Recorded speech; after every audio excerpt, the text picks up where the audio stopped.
Okay, good day mga ka-airsoft. Good day mga kabigman. Today, meron tayong konting discussion, no? Para ma-educate natin yung bawat isa, yung bawat ka-airsoft natin regarding dito sa hobby na to. Okay? Nung Saturday, mga ka-airsoft, no? Nung Saturday, meron kaming Sini-OD pinuntahan, no? Kasi taga Bawan, Batangas. Naawa ako sa kanila mga ka-airsoft kasi hindi nila alam yung tama at saka kung ano yung dapat na gawin doon sa airsoft nila, okay? Hindi nila alam. As in talagang totally zero knowledge sila. Basta ang gagawin lang nila, bibili sila. Tapos, hindi sila pinapaliwanagan ng tama nung binila nila. Hindi nila nakukuha yung tamang impormasyon doon sa unit na dapat na gamitin nila. Okay? So, ganito ang nangyari, no? Pumunta kami sa kanila, tuwan-tuwa sila kasi dumating ako kasi finally, matuturuan na rin sila. Yung unit nila na pinasabay nila, pinapa-repair nila sa amin. Okay, bali, 3 piraso yun. Isang Beretta, isang T-Rex, isang John Wick, etc. 3 piraso. So, pinapa-repair nila sa amin, nagpapatulong sa akin. And at the same time, kumuha sila ng rifle. Okay. Isa lang unang-una ang napagtanto ko kung bakit nasira yung pistol nila.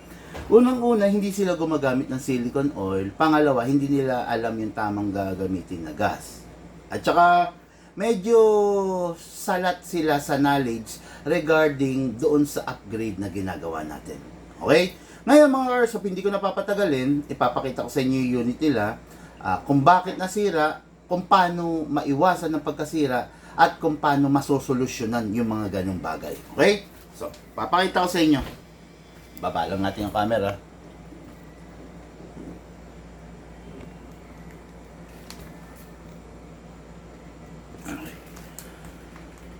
Okay, baba lang natin. Okay? Yan. Okay. Mga airsoft, ang nakikita nyo is a unit na kung tawagin a T-Rex High Kappa. Ito yung unit nila. Ito yung mismong unit na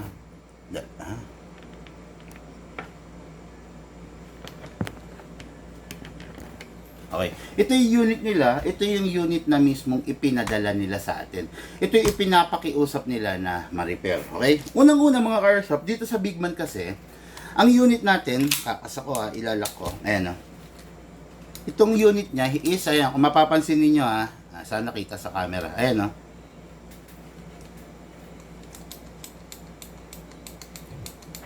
Ayan, nakikita nyo naman siguro, kumakalog, di ba? Ayan. Ayan o. Ayan. Kasi itong unit na to, hindi ito naka-fix outer barrel. Hindi naka-upgrade to. Totally walang upgrade to. Ayan na. Yung unit natin kasi rito sa Bigman, halimbawa, yung version natin ng ganito. Okay? Ito yung version natin. Ayan. Makikita nyo, naka-fix barrel. Kung makikita nyo yan, mga ka-airsoft, ilalapag ko para makita ninyo. Ayan. Kung makikita ninyo, yung atin, hindi siya kumakalog. Naka-fix outer barrel. Ito, kumakalog. Ito, tayo natin pala. Okay, yan yan. Yung atin, hindi kumakalog. Kahit anong gawin mo, hindi siya kumakalog. Ito, tignan nyo. Ayan, ito kumakalog kasi hindi ito naka-upgrade. Ito, naka-upgrade. Ito yung atin. Okay. Unang-una mga airsoft, no? Unang-una, yung unit, mas magandang i-fix outer barrel sa una pa lang. Ngayon, kung sakasakali na hindi mo na ipa-fix outer barrel or hindi in-upgrade nung binilhan mo, so mas magandang maagapan kesa dumating sa puntong ganito ang mangyayari. Okay? Makikita nyo, lalagyan natin ng gas mga airsoft. Ayan, lagyan ko ng gas. Number 1. Okay, sumisingaw. Okay, kita nyo yan sumisingaw. So, dahil sumisingaw, gamit na tayo ng ibang magazine. Kuha lang ako ng magazine. Gamit tayo ng ibang magazine ng High Kappa dahil sumisingaw na yung magazine nila. Okay? Ayan. ito, gamit tayo sa ibang magazine, lagyan natin ng gas. Ayan, ito, magazine to ha. Ito kasi kanila eh. So, sumisingaw na. Ayan ha. Ayan. Okay, so, mas magandang, si day 1 pa lang, yung unit ninyo is ma-upgrade nyo na. Kasi para ma-lessen na yung wear and tear. Kesa aantayin ninyo sa ganitong pangyayari.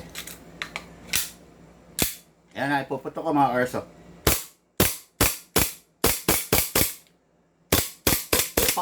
Ayan, parang normal, di ba? Pero ayun, no, nakikita nyo, nagra-rapid fire. Yung pagra-rapid fire niya, kasi mga airsoft, wala ng gas. Bakit mabilis maubos ang gas? Kasi hindi naman naka-upgrade tong unit na to, no? Ayan. Mapapansin nyo, nagra-rapid fire siya. Umaano siya.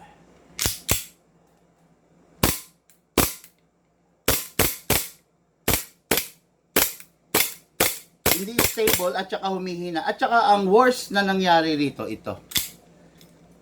Ito. Up, ayun.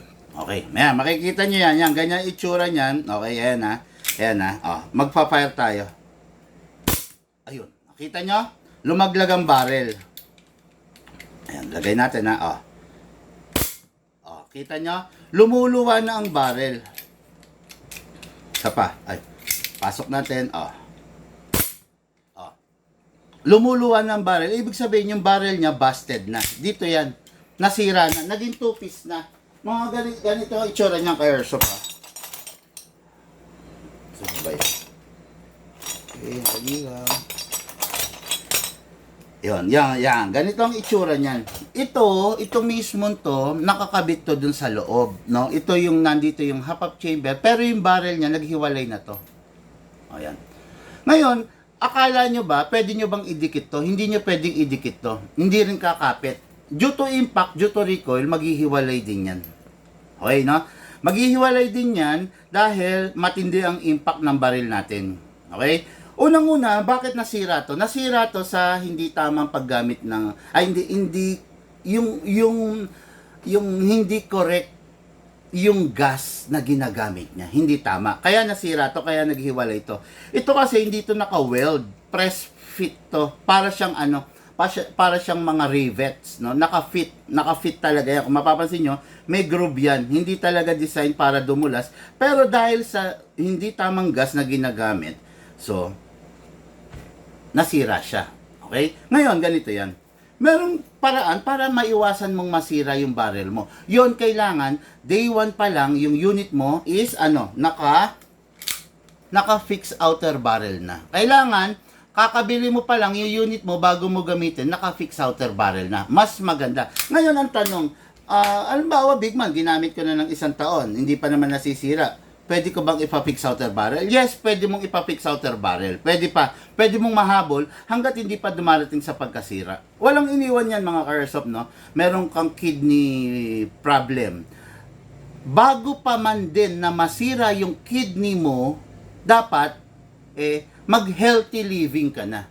Gawin mo na yung tama, iwasan mo na yung mga bagay na makakapagpadagdag sa pagkasira ng kidney mo. Ganun pa man din to. Ganun din to yung airsoft natin, no? Hanggat hindi pa nasisira yung barrel mo, hanggat hindi pa naghihiwalay yan, tulad nito, ayan, kita nyo, naghiwalay na, ayan, pasok ko, firing natin, ayan, diba? Hanggat hindi pa dumarating sa puntong ganyan, masisira, kailangan ingatan mo na, agapan mo na, no? Dahil pag nasira na ganito, wala na tayong magagawa, kundi palitan yung barrel na yan, okay? Ngayon, dito sa Big Man, yung unit na ibinibigay natin sa mga ka-airsoft is naka-fix na. Ayan o. Hindi na kumakalog, so wala nang pagkakataon na malaglag to, na maghiwalay to kasi antimano, day 1 pa lang naka-fix outer barrel na. Okay? Yan ha. Ito, hindi to naka-upgrade, galing to sa customer from Bawan, Batangas. So, medyo malaki-laking gastos kasi magpapalit ng fixed barrel. Okay? Yan. Iwasan niyo yung ganyang problema. No, ayan, tignan nyo ha. Pasok ko ha. Ayan o, kumakalog kasi nga hindi naka-fix sa outer barrel. So, lumala yung problema ng unit niya. So, I'm afraid na medyo malaki-laki magagastos dito. ng ating ka-airsoft. Okay? Ayan, tingnan nyo. Pag pinutok, ayun. Di ba? Hindi naman normal na malalaglag ang barrel tapos ang matitira lang is yung inner barrel. Napakapangit ng ganyang pangyayari sa paglalaro ng airsoft. Di ba? Okay. Para lang rin, ayan. Okay. Para lang rin sa inyong kaalaman, okay? Papakita ko lang rin ha. Yung meron kasing available tayo na mga barrel, no? Kukuha lang tayo ng 5.1 at saka kukunin natin yung timbangan para maipakita ko sa inyo yung example ng barrel, okay?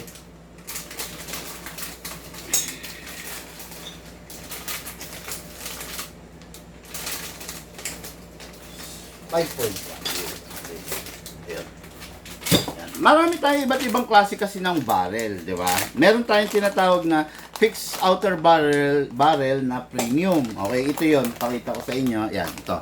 Yan, kung gusto niyo ng gold, brass barrel, ayan ha. Okay? Ayan yan, makikita nyo ng malapitan. Ayan. Di ba? Yan, pang 5.1 yan. Meron rin tayong tinatawag na mga airsoft na silver. Ayan ha. Okay. Papakita ko sa inyo ha. Papakita ko sa inyo yung timbang niyan.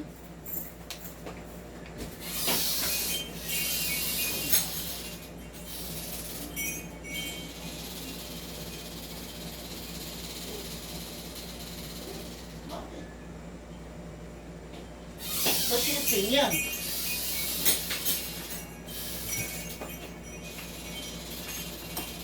Okay mga ka-airsoft, papakita ko sa inyo ha.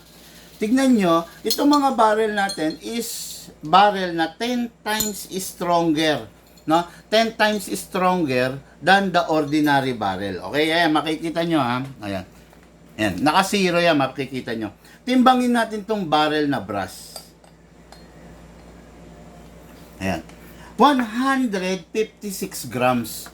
Yung timbang ng barrel natin na brass. Ayan ha, 156 grams. Okay? Ngayon, yung barrel na, ayan, yan ang itsura niya na. Ito ang itsura ng ordinary barrel. Ano lang to, napakalambot lang nito. Okay? Napakalambot lang nito. Kasi alloy lang to, okay? Yan. Yan. Ito yung itsura. Ito yung barrel natin, yung premium na fixed outer barrel natin na brass. Ayan. 156 grams. Ayan, nakikita naman sa camera, di ba? Okay, ngayon, yung stainless natin, ito, 131 grams. Ayan, makikita nyo, ayan, yung ganda, di ba? Ayan, twisted yan, ayan. Twisted yan, ha? Ngayon, pag naikabit yan sa mga 2011, ganito magiging itsura niyan, mga airsoft. Ayan, pakita ko sa inyo. Ayan. Ayan, di ba? Ayan, fixed outer barrel yan, okay? Premium yan na fixed outer barrel. Ayan, nakakabit sa isang John Wick. Di ba? Ayan, yan, ganda niyan, no? Solid na solid yan, mga airsoft. Baka yung unit, matandang-matanda na, pero hindi niya kayang sirain itong barrel na meron tayo. Okay? Ngayon, ito yung itsura ng ordinary barrel. Biruin nyo, okay, ipagbangga natin, 61 grams only. Ganun lang kanipis yan, ganun lang kalambot yan. Tapos, hahayaan mo pa na ito ang nakakabit sa'yo ng hindi naka-fix barrel, definitely, masisira talaga to. Biruin mo 61 grams, ito, 156 grams. Ito, 131 grams. Oh, ayan. Ito yung mga fixed outer barrel natin na premium. Ito yung ordinary lang. 61 grams. Di ba? Syempre mga airsoft, anong aasahan mo rito? Kaya dito sa Bigman, ang binibigay natin na unit is naka-fix outer barrel na. Ayan, naka-fix. Hindi siya kumakalog. Walang kalog. Hindi tayo naglalabas or nagbibigay ng unit na ganito kalakas ang kalog. Ha? Ayan,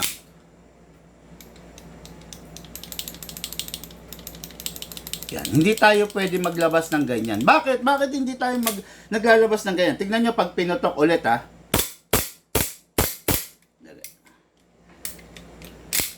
Naisalpak ang gusto, Yan.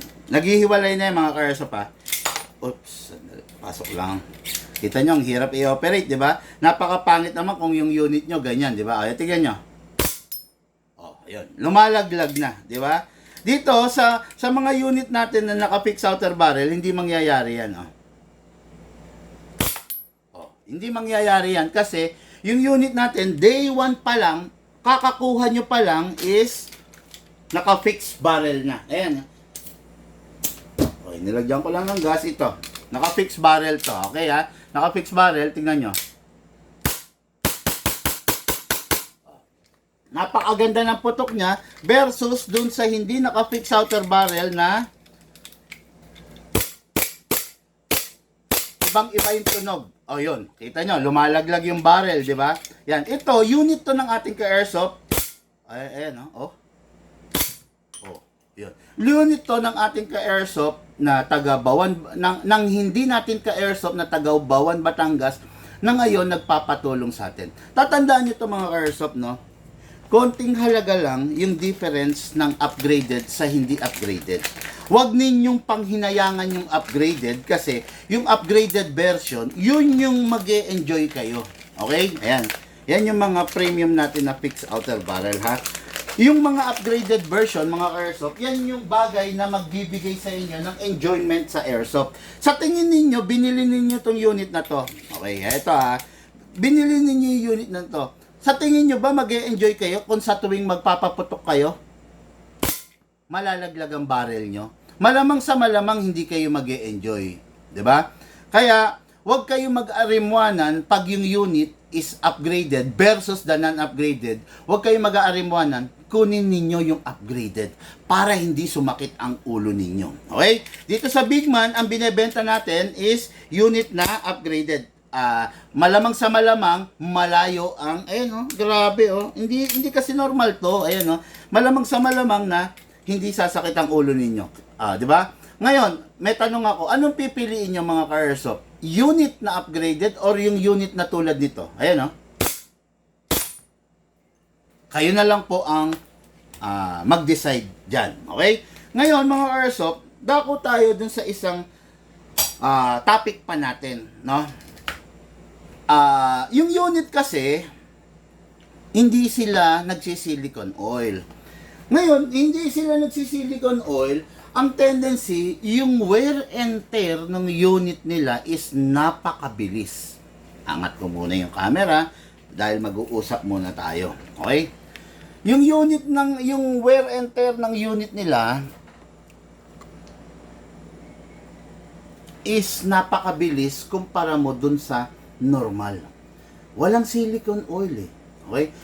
Unang-una, sa isang 2011, in general na.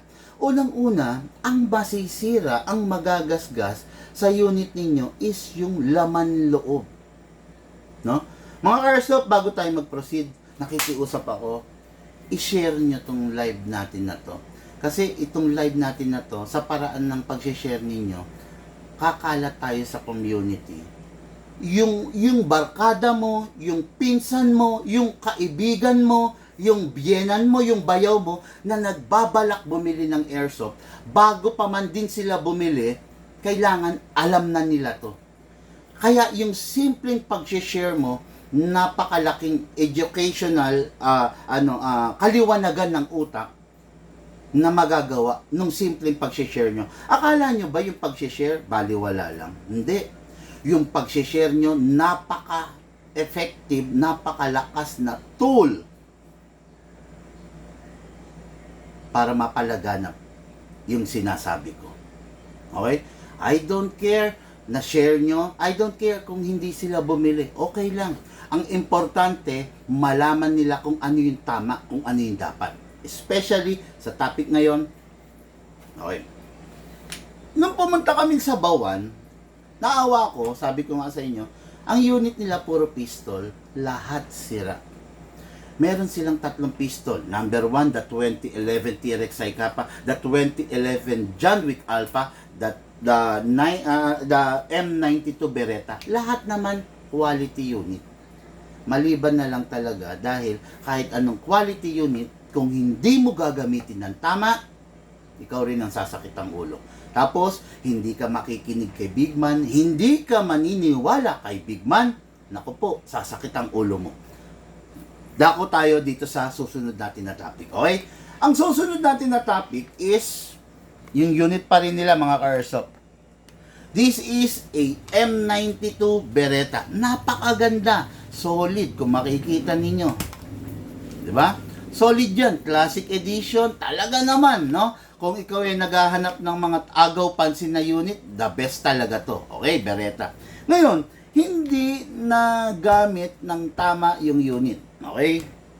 Yung unit, ipapakita ko sa inyo kung anong sira. Labas natin ang magazine. Lagyan natin ng hangin, syempre, di ba? Number 1, may leak. Ayan, napapansin ninyo ha. Kasi hindi sila nagsisilicone oil. Pasok natin. Lumalakas. Putok natin, mga airsoft. Ubos. Wala na. Okay, nakita nyo? Kasi, bakit ganon? bakit ganon nangyayari? Kasi po, hindi sila gumagamit ng silicone oil. Tapos, ang Beretta normally walang rapid. Tandaan nyo to ha, huwag kayong matuwa dun sa rapid. Huwag kayong mag-enjoy dun sa rapid. Hindi normal na may rapid ang isang Beretta.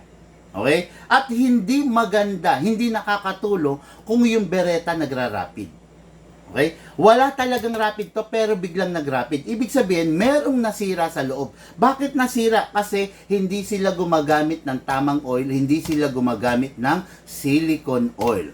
Tatandaan nyo to, mga airsoft, believe me and you will thank me later. Pero pag hindi nyo pinakinggan yung sinasabi ko, sasakit ang ulo ninyo, isusumpa ninyo yung paglalaro ng airsoft. Uulitin natin. Papakita ko. Mga airsoft, yung simpleng pag-share nyo, malaking bagay ang magagawa. Yung simpleng pag-share nyo, ma-educate natin yung barkada mo, yung pinsan mo, yung bayaw mo, yung mga kaibigan mo na nagbabalak bumili ng airsoft. Kahit hindi sila bumili ng airsoft sa akin, okay lang. Ang importante, matutunan nila kung paano yung tama, kung ano yung tama sa airsoft natin. Kaya mga airsoft, kung hindi naman po napakalaking abala sa inyo, paki-share mo itong live video natin. Okay? Unang-una, magazine. May problema. May leak. Wala tayong magagawa dyan. Pasok. Putok natin. Tingnan mo ha. Putok ko ha. Okay. Sa tingin nyo ba mag-e-enjoy kayo doon? Hindi kayo mag-e-enjoy doon. Huwag ninyong katuwaan or huwag kayong sumaya pag yung unit ninyo nagra-rapid. Okay? Ano yung nasira ron? Okay. Dahil hindi sila nagsisilicone oil, nasira yung unit nila. Okay? Yung pagra-rapid itong unit na to, nagmumula dito sa assembly na to. Yan. Yan. Itong assembly na to. Together with the hammer assembly and the valve knocker. Hammer assembly, ibig sabihin, ito yan mga ka-airsoft. Ang dumi ng unit nila. Grabe. Tingnan nyo, ang linis ng daliri ko ha. Grabe, ang dumi ng unit nila. Halatang, ito ha, mga ka-airsoft, ang unit natin dito sa Bigman, hindi po siya dumudumi ng ganito karumi. Papakita ko sa inyo ha. Okay. Ang unit natin dito sa Bigman, hindi dumudumi ng ganito karumi. Ito, napakalinis. Okay? Tignan nyo ha. Yan. Mga airsoft, nakakaawa yung unit. Akala mo, makina ng diesel na sasakyan yung unit. Ayan, tignan nyo, papakita ko sa inyo. Ayan ha. Naku, dahil ito, nagkaganito, dahil katas ito ng hindi sila na-i-guide, hindi sila natuturuan ng tama ng seller nila. Tignan nyo napakalinis na basahan, na pamunas. Tignan nyo. Mga ka-airsoft, naaawa ako dun sa unit. Ang unit natin dito sa Bigman, kahit kailan, hindi dumumi ng ganito. Biruin mo napakalinis na small cloth. Tignan nyo naman. Okay? Parang pinunasan natin yung isang makina ng diesel na sasakyan. Ayan, Nako po. Hindi po dumudumi ng ganito karumi yung unit natin sa Bigman. Ayan, pakita ko sa inyo to. Itong part na to mga ka-airsoft ha, yan, yung nasa daliri ko, malinis ha, oh. Malinis yan kanina ha, oh. Mga ka-airsoft, tignan mo naman ang nangyari. Ayan, kayo na po ang witness, okay? Ayan, kayo na po ang witness. Tignan nyo ha, oh, sige, oh. Oh, itong part na to, malinis to ha, malinis tong part na to ha. Ngayon, kikis-kisin ko lang ng kaunti, yung unit niya. Oh, tingnan nyo naman, yung unit natin dito sa Bigman, hindi dumudumi ng ganyang kadumi. Para dumumi tong unit na to, ayun. Dito sa Bigman, mga ka-airsoft, meron tayong every 3 months na tinatawag na preventive maintenance services. Yung unit mo, hindi dapat dumating sa ganitong, ayan, malinis ha, oh, malinis, oh, malinis. Hindi dapat dumating sa ganitong punto na kadumi.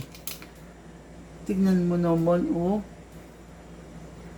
Grabe. Naaawa ako doon sa unit. Actually, naaawa ako sa kanila. Isang community sila, isang compound sila na magkakakilala, pero lahat ng unit nila sira. Ayan. Ngayon, ito. Ayan, ha. Itong unit na to is busted na. Busted to. Itong part na to. No? Nandito ang problema, nandito ang sira. Hindi ko lang alam kasi hindi ko pa nabubuksan. Hindi ko pa nabubuksan, so since hindi ko pa nabubuksan, hindi ko pa malaman kung ano yung eksaktong sira. Pero nandito yan, sa buong hammer assembly. Okay? Ang Beretta kasi, hindi mo makikita yung hammer assembly. Compare mo sa Glock, ayan, pakita ko lang sa inyo ha. Hindi ganitong itsura, pero halos ganito ang hammer assembly. Malapit. Ayan. Yan o. Ito, isang buong ganito. Isang buong assembly na ganito. Yan ang itsura ng hammer assembly. Ngayon, nandito yan. Nandiyan ang sira. Maybe the disconnector. Kaya siya nagra-rapid kasi hindi na nagpa-function na mahusay yung disconnector. Ayan ha. Okay. Ito yung unit ng ating ka-airsoft, Tagabawan, Batangas. Nagpapatulong lang sa akin. Hindi sa akin binili to. Nagpapatulong lang na Bigman. Baka matulungan mo kami na ma-repair yung unit. So, tignan natin kung paano natin sila matutulungan. Ayan. Makikita nyo. Halatang hindi sila tinuruan eh. Bakit? Tignan nyo to. Nandito safety lever. Okay? Pansinin niyo yung kabila. Diyan, wala na.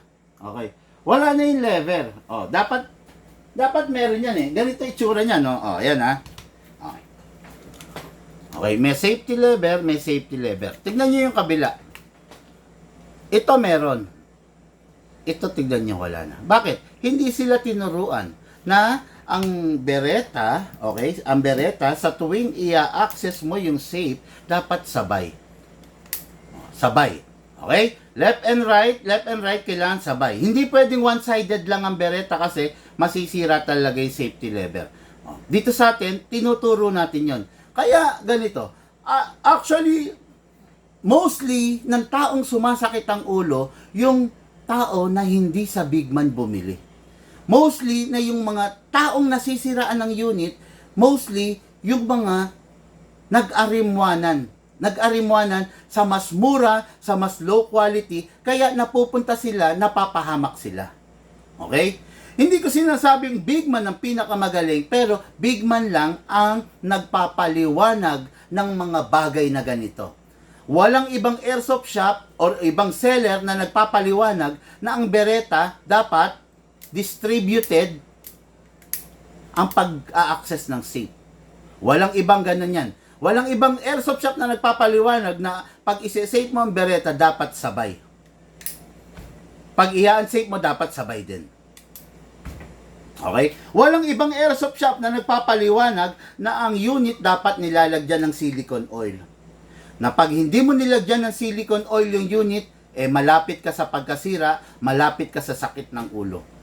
Walang ibang airsoft shop na nagpapaliwanag na pag ang gamit mo is low-end Taiwan pistol, dapat ang ginagamit mong hangin is 12 kg.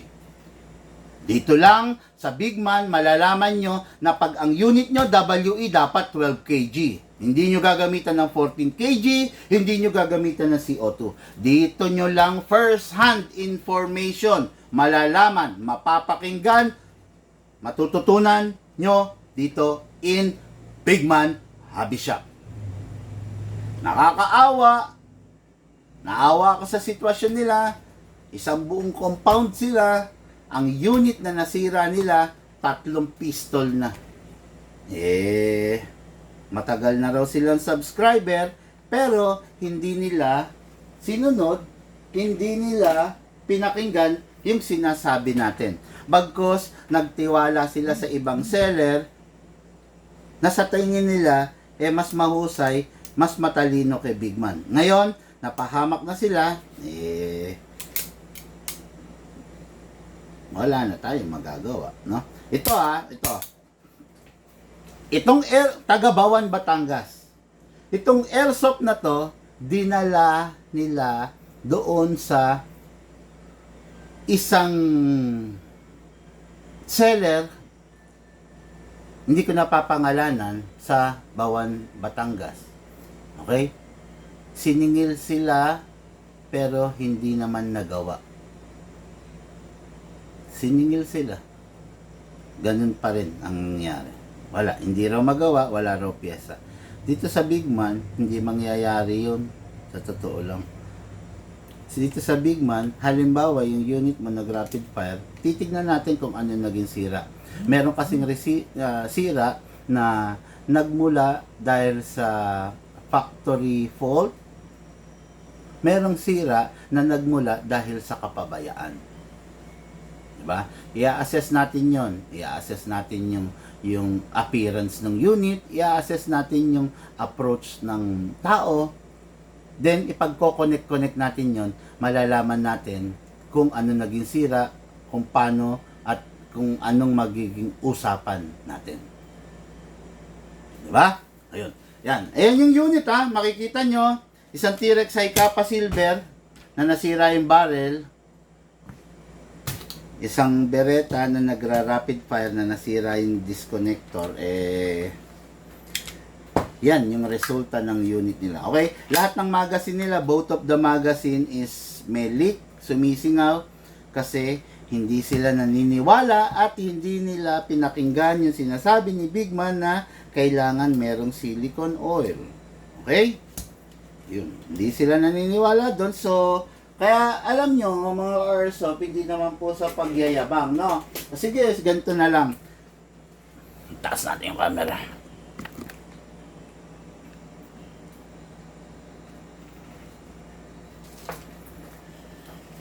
Okay, mga ganito mga airsoft, as a conclusion, no? Mga airsoft, nakikiusap lang po ako, lawakan natin yung pag-iisip natin, ganito. Sabihin mo ng intimidating ako, sabihin mo ng mayabang ako, sabihin mo ng maangas ako mag-vlog, sabihin mo ng matapang ako, mga ka-airsoft, nagpapakatotoo lang po ako sa inyo. Para sa akin, sa puso ko, mas maganda ng matapang, intimidating, mas maganda ng maangas mag-vlog kesa dun sa sinungaling mag-vlog. Diba? Payag ka ba? Malambot akong mag-vlog, binobola-bola ko lang kayo. Payag ka? Malambot, binobola-bola ko kayo, sinusuyo ko kayo. Pero puro kasinungalingan, puro pagtatakip sa totoo yung sinasabi ko. O payag ka, maangas, diretso, walang paligoy-ligoy, hindi bolero ang pagbablog, pero lahat katotohanan. Nasa sa inyo po yan. Diba? Kaya nga sinasabi ko dito sa Bigman, huwag kang magiging balat sibuyas. Kasi pag balat sibuyas ka, ikaw rin na magsasuffer eventually. Kasi kung gusto mong sinusuyo ka, binobonding ka, binobola ka, hindi ka matututo. Pero kung sasabihin ko sa'yo, yung totoo, na dapat yung unit mo, i-silicone oil mo, dapat yung unit mo, itrato mo ng tama para mag-enjoy ka, totoo yun. Diba? Ganito na lang mga ka-airsoft. Pag kumakain ka ng saging, bubuksan mo. Kakainin mo yung laman, itatapon mo yung balat. Ganun ang gawin nyo sa akin. No? Manood ka ng vlog, sa tingin mo, yung tamang sinasabi ko, gawin mo. Isabuhay mo, i-absorb mo, i-digest mo. Yung tamang sinasabi ko, gawin mo. Sa tingin mo, mali yung sinasabi ko, itapon mo. Ibig ko sabihin, piliin mo yung tama. Yung sa tingin mong tama sa sinasabi ko, gawin mo. Pero sa tingin mo, mali yung sinasabi ko, huwag mong gawin. Itapon mo. Diba? Pasensya na kayo, diretso lang ako. Ako yung taong what you see is what you get. Hindi po ako marunong mambola. No?